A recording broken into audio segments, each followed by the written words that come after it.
bersama saya lagi dalam Alright Lupa Channel dalam segmen Suara Orang Kampung. Alright, ya, semasa sesi Temu Anwar sahabat-sahabat semua yang diadakan di Universiti Sains Malaysia Pulau Pinang. Dan sebentar tadi kita mendengar ya bagaimana ucap tama daripada Datuk Seri yang memang padu. Dan hari ini ya saya memilih beberapa soalan ya untuk kita dengar ya betapa soalan ini memang dinyatakan ataupun diberikan oleh pelajar-pelajar yang kelihatan begitu matang ya dalam fikiran mereka sehingga boleh memberikan soalan yang padu, yang terbaik. Dan yang mengejutkan juga adalah jawapan daripada Datuk Seri Anwar Ibrahim yang memang tidak mengecewakan sahabat-sahabat semua. Jadi tanpa membuang masa, mari kita tonton bersama. Tapi sebelum itu, jangan lupa juga untuk terus support Alright Lupa Channel dengan cara tekan butang subscribe, like, dan share. So mari kita ikuti ya video jawapan dan juga soalan daripada pelajar-pelajar ini, sahabat-sahabat semua.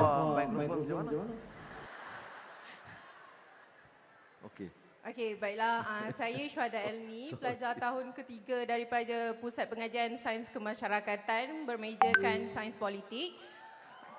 Saya ada satu soalan kepada Yang Berhormat Perdana Menteri. Okey, baiklah. Apakah perancangan dan gesaan kerajaan khususnya di peringkat ASEAN dalam menangani isu mendesak seperti transboundary haze dan heat wave yang berpunca rata-ratanya daripada negara-negara jiran seperti Indonesia dan Thailand. Saya tahu permasalahan ini melanda satu Malaysia, tapi saya ingin berbicara daripada konteks kedudukan Universiti Sains Malaysia ini yang terletak di dalam pulau dikelilingi laut-laut. Maka pada bulan 5 yang lepas apabila mengalami heat wave yang melampau, kami merasakan impak yang sangat besar. Dan hal ini menyukarkan kami untuk menjalankan aktiviti sebagai seorang pelajar. Macam kawan saya kata tadi, bas tidak cukup dan kami terpaksa berjalan di bawah terik matahari. So, oleh yang demikian, kami sebagai pewaris negara ini, kami inginkan kepastian berkenaan inisiatif kerajaan terhadap permasalahan perubahan iklim di negara ini, sama ada di peringkat nasional ataupun di peringkat rantau Asia Tenggara sendiri. Sekian, terima kasih. Terima kasih. ASEAN di Indonesia baru-baru ini, di Labuan Bajo, kita menekankan keperluan untuk meningkatkan kerjasama. Ada juga kadang-kadang permasalahan itu dari Malaysia, tapi kecil ya, berbanding dengan apa yang berlaku baru-baru ini dan sebelum itu. Jadi ASEAN telah pun memeterai persefahaman untuk menyelesaikan masalah antara negara. Bila Presiden Jokowi datang dan menemui saya berbincang, di antara kalau sudah baca keputusan memorandum persefahaman, termasuklah menyelesaikan masalah Jerbu. Dia tidak semudah itu karena kita tidak ada bidang kuasa untuk menekan negara jiran. Tetapi dengan persefahaman ini, mereka tahu bahawa masing-masing negara bertanggungjawab kerana masalah ini tidak hanya mengesankan dan membawa kesan kesihatan kepada penduduk negeri itu, tapi juga negara lain. Itu setakat yang inisiatif telah kita ambil. Ya. Untuk dalam negara, beberapa kemudahan tambahan telah pun dipersiapkan. Kita ada peruntukan tambahan dalam negara. Tetapi untuk di luar negara, yang boleh kita hanya memeterai perjanjian persefahaman seperti yang kita lakukan dengan ASEAN dan minggu lalu, beberapa hari yang lalu dengan Presiden Jokowi Widodo dari Indonesia. Terima kasih, Bu. Itu dia. Okey, adakah kita ada waktu untuk soalan yang seterusnya? Dah, yang atas. Mike, ada. Okey. Okay. Ada. Oh, ada. Dah hantar mikrofon di atas. Sini. Baik, silakan. Okay. Assalamualaikum Datuk Seri. Nama saya Abdul Muiz bin Abdul Wahid. Saya umur 18 dari Kolej Mara Seremban. Okey. Saya ada dua soalan untuk Datuk Seri. Yang pertama ialah Kolej Mara Seremban. Ya, Kolej Mara Seremban. Itu bila? Saya orang Penang. Oh, okey. Ya. So soalan yang pertama saya nak tanya, apakah rasional PT3 dan UPSR dimansuhkan Kerana saya mengukur PT3 dengan UPSR itu sebagai satu langkah untuk ke SPM. Sebab kita dalam kehidupan ni kita ada stage by stage. Jadi bagi saya UPSR adalah stage pertama, kedua melangkah ke PT3 dan ketiga baru ready untuk SPM. Sebab tidak boleh terus-terus ke SPM. Jadi yang tu soalan yang pertama. Yang kedua saya nak bertanyakan tentang allowance untuk pelajar di overseas. Kerana kita tahu sekarang, saya faham yang Malaysia mengalami defisit setiap tahun. Tapi jika boleh dipertimbangkan untuk menaikkan allowance kepada pelajar-pelajar MARA overseas, sebab kita tahu negara-negara sekarang tengah mengalami inflasi.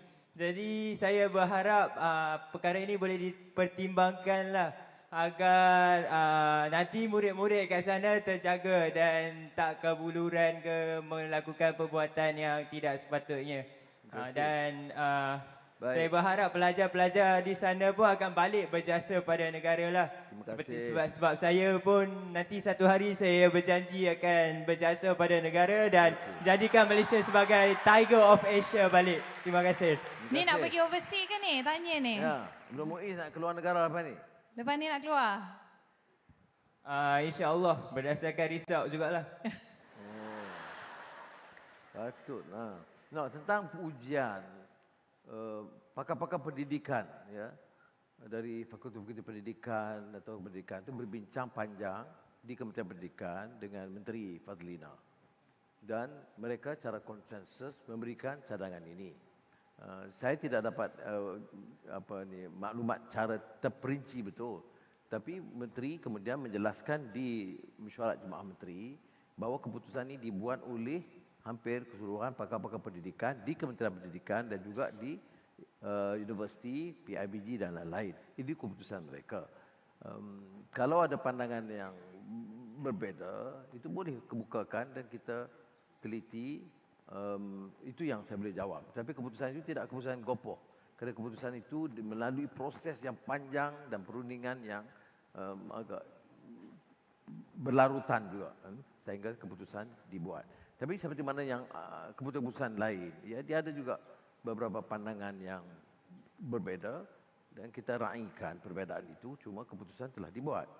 Jadi setakat ini kita teruskan dulu dan kita lihat kesannya nanti. Ya. Tentang allowance pelajar luar negara, saudara, saya nak anak-anak faham satu masalah. Saya mengepalai pemerintahan sekarang. Tapi saya warisi negara dengan hutang 1.5 trilion ringgit. Ya. Dan saya tidak setuju hutang lagi kerana ia membebankan generasi akan datang. Saya rasa sebagai ketua. Saya tahu tokoh-tokoh politik umpamanya termasuk pembangkang, kita apa salahnya? Hutanglah. Ya, betul, tapi itu dari segi dasar fiskal itu tidak bertanggungjawab. Ini tak ada uang hutang. Jadi itu saya kena faham. Baik, berapa defisit? Maknanya kita dapat pendapatan katakanlah RM1,000, belanja RM1,500. Itu defisit namanya. Ya. Sekarang ni defisit negara kita 5.6%. Ini terlalu tinggi. Ya. Masa saya Menteri Keuangan dulu, kita ada defisit kecil, kemudian saya gunakan belanjawan berimbang. Maknanya kalau pendapatan RM1,000, belanja RM1,000. Kemudian belanjawan lebihan, kita ada lebihan. Kita bayar hutang lama. Itu dulu. Sekarang kita defisit 5.6. Kalau kita turunkan secara mendadak, maka perbelanjaan pendidikan, kesihatan akan terjejas. Kalau kita tak turunkan, pelabur orang tidak akan datang. Orang tidak yakin kerana irresponsible fiscal or economic policy. Jadi ini yang kita harus pertimbangkan. Jadi keputusan saya baru-baru ini ialah turunkan daripada 56 ke 5%. Ya. Dan alhamdulillah hasil kita dapat kita pertahankan. Hasil minyak bertambah, hasil cukai itu bertambah. Maknanya dalam beberapa bulan ini orang yang dulu lagi-lagi bayar cukai, dia lebih rajin bayar cukai. Sebab saya serius. Orang susah yang bawah pendapatan kecil kena bayar cukai. Orang kaya-kaya yang maha kaya tak payah bayar cukai. Sebab itu sudah tengok kalau sekarang ni tindakan kita tegas. Lembaga hasil dalam negeri kalau tak bayar, pergi. SPRM, ambil tindakan. Saya tak peduli. Kamu Tun ke, Tan Sri ke, Datuk ke. Kamu tak bayar cukai, we'll go after you. Okey. Sebab itu sudah tengok kelompok-kelompok ini berkumpul. Golongan-golongan ini berkumpul untuk hentam dan kecam. Tapi apa dia? Saya tak ambil gaji. Sebab saya rasa conscience. Orang susah. Orang tak ada kerja. Allowance pelajar tak ada. Dan kita nak mewah. Oh, dia kecam. Oh, dia tak adalah gaji sebab dia ada pendapatan lain yang orang bagi. Dia boleh cerca. Kemudian, saya bagi arahan Sri Perdana. Perdana Menteri sebelum ini belanja berapa untuk buat baik pulih? 38 juta ringgit. Saya Perdana Menteri, kosong. Jangan belanja, jangan beli apa pun. Cukup dan Alhamdulillah apa yang ada. Baik. Kereta. Ada Mercedes di order 2 juta ringgit. Saya runding, boleh tak batal? Sempat batal. Jadi saya pakai Proton. Ya. Jadi sudah. Now, ada orang kata ini adalah nak tunjuk showcase. It's not a showcase. I want to set a good example. Biar semua orang politik ingat dalam pentadbiran kerajaan perpaduan ini. Biar semua pejabat awam. Biar semua pimpinan universiti dan lain-lain ingat. Ini difficult period. Orang yang susah lagi ramai di bawah. Itulah sebab mengapa kadang-kadang bila saya jawab itu saya berlapis. Kalau dulu masa saya Menteri Kewangan, bila lebihan, sudah tanya saya jawab, lulus. Sekarang ni saya lebih berhati-hati kerana saya tidak mau dasar ekonomi kita itu dianggap yang tidak bertanggungjawab. Baik. Tetapi kalau betul-betul, seperti mana dalam saya kata mesyuarat minggu lalu yang dengan JPA, lihat ada anak-anak kita yang nampak terjejas betul kerana nilai ringgit ketimbang dolar. Maka keputusan baru-baru ini dalam JPA ialah menaikkan sedikit biasiswa, tapi kita kena gunding sekali dengan MARA dan lain-lain. Kerana kita nak lakukan jumlah yang agak kecil, mengurangkan beban, tapi mereka juga seperti mana kita. Anak mahasiswa di sini makan mi Maggi pun ada. Ya, yang susah belanja harian ada. Saya dapat maklumat itu. Dan sudah ingat saya senang, happy. Oh, jadi Prime Minister. Oh, I'm happy, I'm Prime Minister. But kalau orang kemiskinan tegar masih ada, anak kita belajar di universiti, makan pun tak cukup, di Sabah air pun tak ada, you think I'm happy? No. I said, solve that problem first. Itu yang saya ambil tindakan sekarang ini. Senang dan popular di kalangan sebahagian, tapi mendapat serangan gila-gila daripada pembangkang. Saya khianat Melayu. Saya khianat Islam. Saya nak tanya, sebab itu saya tanya, yang saya khianat Melayu ni di mana? Tanah Melayu mana yang saya ambil? Khianat Islam. Apa yang saya khianati? Islam. Dia tak jawab. Tapi di mana-mana ceramah dan tazkirah mereka khianat. Ya. Liberal, pro DAP. Benda. Ini saya jawab ni, saya tahu saya panjangkan sedikit, tapi saya nak sudah faham konteksnya. Konteksnya. Sebab itu saya kata anak-anak muda, mahasiswa, harus ada pencerahan. Kena tahu ini masalah kita. Oh, kita kamu Perdana Menteri selesaikan. Ya, tapi saya warisi. Saya tidak create. Masa saya tinggal dulu sebagai Menteri Kewangan, saudara belum lahir lagi ya. Masa itu. Tetapi saya cuba berhemah dan kita ada surplus. Sekarang 1.2 trilion plus 300 million contingent liability, 1.5 trilion ringgit. Ya, jadi saya nak sudah faham.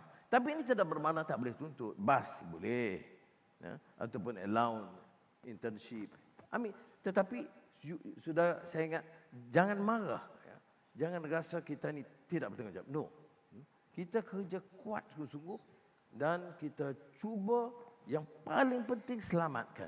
Ini tiap kontrak, bagi kontrak jana wibawa, ratus juta hilang. Projek tak siap. Buat kapal LCS, berbilion ringgit, kapal tak siap lagi. Saya tak mahu ini diteruskan. Saya nak negara ini kembali pada landasan yang betul. Jangan guna kuasa untuk rompak kekayaan rakyat. Dan kalau anak-anak muda tak bagi dukungan ke arah ini, apa lagi yang kita boleh harap? Apa lagi masa depan kita? Apa lagi masa depan kita? Saya nak harap orang lama. Orang lama dia susah. Dia ikut dah, dia dah jadi ahli parti berpuluh tahun dah. Dia tak sanggup tukar dah. Saya tak upaya. Yang saya boleh appeal dan rayu ialah anak muda faham bahawa negara ini mesti diselamatkan dari penyakau, penyangak, penyamun ini. Tak boleh lagi kita selamatkan. Dan saya tidak bermakna saya guna alasan ini untuk tidak membantu. Tidak. Di mana yang mampu, kita cari jalan menyelesaikan. Yang mana jemaah, percayalah, saya memang orang anggap saya ni keras dalam bidang ini. Ada yang mengatakan, you terlalu keras lawan rasuah. Tapi bukan rasuah ada berat sangat. It's systemic. You know what? Systemic is part of the system. Dah jadi budaya. You can't fight piecemeal. Ambil satu. Tak. Saya bagi arahan. Saya tak tahu. Saya bukan kerja saya siasat atau tangkap atau hukum. Itu bukan kerja saya. Kerja Perdana Menteri bagi arahan. Saya nak semua institusi siasat dengan telus. Siapa saja yang sakau, saya tak peduli. Itu saya sebut. Kamu jawatan tertinggi, selamat dah berpuluh tahun. Saya tak peduli. Kamu selamat puluh tahun kerana orang tak berani ambil tindakan. Kerana orang itu pun penyakau juga.